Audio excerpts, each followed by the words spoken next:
canshuur Cusmaan Abuukar iyo Maxamed Cali Boorow aadan ayaa loo haystaa kamid ahaanshiyaha maleeshiyada Al-Shabaab gaar ahaan inay u qaabilsanaayeen weerarada loo isticmaalo gawaarida dadka lagu horjaray kadibna la huuyay rasaas iyo sahminta goobaha rayidka iyo danta guud oo ay maleeshiyada Al-Shabaab qaraxyada ka fuliyaan. eedeysanaha koowaad canshuur Cusmaan Abuukar ayaa loo haystaa weerar lagu qaaday gaari Hartoob Land Cruiser 15 bishii 8 sanadii 2017. gaarigaasi oo ay saarnaayeen qoyska reer Xasan Cabdi Cawad oo kamid ah maamulka shirkadda Dahabshiil weerarkaasi uu ku geeriyooday marxuum Maxamed Xasan Cabdi Cawad sidoo kalena ay ku dhaawacmeen 5 ruux oo kale oo kamid ah reerka Cawad dhacdadaasi oo ka dhacday agagaarka Digfeer degmada Hodan ee gobolka Banaadir 27 bishii 9 sanadii 2017 ayaa canshuur iyo laba kale oo la socotay ay rasaas ku fureen gaari ay saarnaayeen xogayihii ururka haweenka qaranka marxuumad Canab Cabdullaahi Xanshi iyo wiil ay dhashay gudoomiyaha ururka haweenka qaranka marxuum Axmed Jaamac Xirsi dilkaasi oo ka dhacay isgoyska Via Roma ee degmada Xamarweyne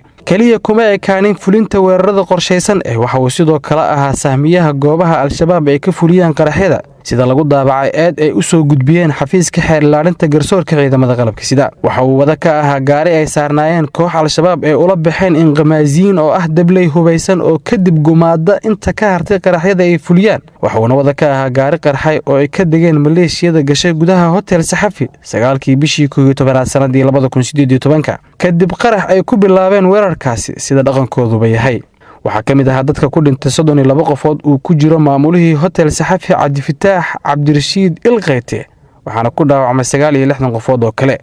sidoo kale taariikhdu markay ahayd 22 bishii 12 2018 waxaad ahayd abaabulihii qaraxyadii ka dhacay tiyaatarka qaranka halkaas oo ay ku geeriyoodeen 27 ruux oo uu ka mid ahaa wariye Cawil Daahir Salaad kuna dhaawacmeen 55 qofood oo kale iyadoo ciidamada amnigu ay ku soo qabteen kadib markii aad uga degtay gaariga labaad ee saarufka ahaa taalada daljirka daahsoon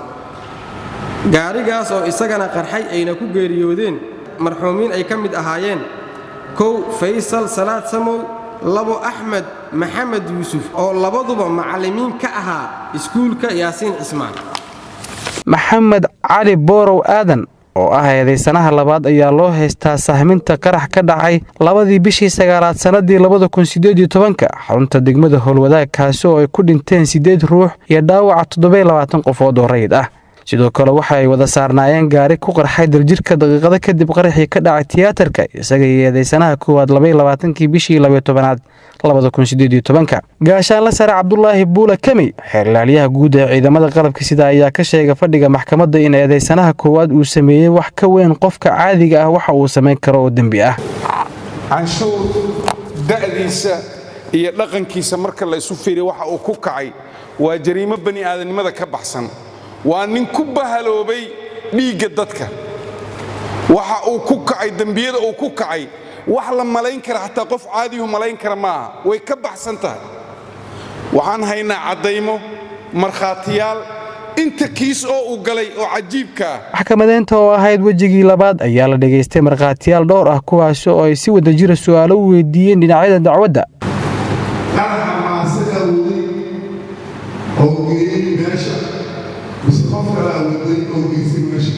ugu dambeyn gudoomiyaha maxkamadda darajada koowaad ee ciidamada qalabka sida gaashaan la sare Xasan Cali Nuur Shuute ayaa soo xiray fadhiga maxkamadda waxa uu u sheegay dhinacyada dacwadda in la isugu soo noqdo fadhiga oo ay dib ka soo mudayn doonaan xafiiska xeer ilaalinta ayaa laga dalbaday inay sidoo kale soo dhameystiraan cadeymaha kiiskan Cabduqaadir Ciise warbaahinta qaranka magaalada Muqdisho